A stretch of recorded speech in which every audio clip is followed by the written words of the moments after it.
Kelepçeli kollarına, ak düşürmüş saçlarına, şu kara bahtı yazana bitmedi mi çilem daha?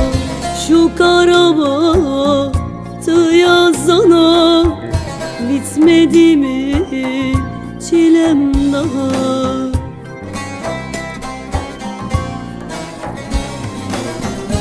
Karanlıktır odalarım, çok soğuktur ranzalarım. İçimdeki gözyaşları bitmedi mi çilem daha? Karanlıktır odalarım, çok soğuktur ranzalarım. İçimdeki gözyaşları bitmedi mi çilem daha?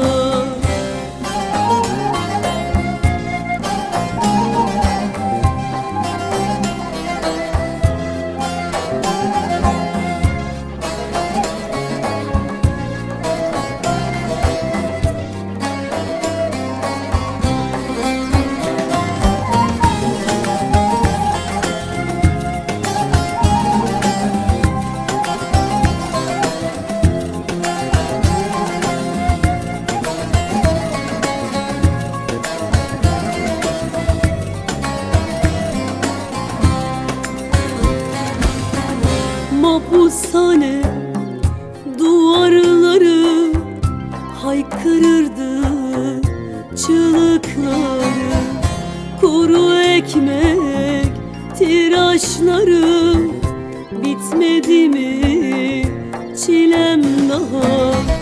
Kuru ekmek tirajları bitmedi mi çilem daha?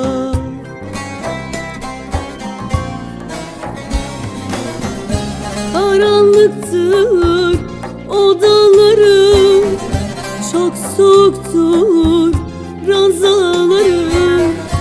İçimdeki gözyaşları bitmedi mi çilem daha?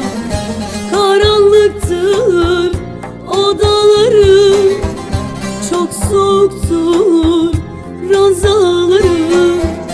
İçimdeki gözyaşları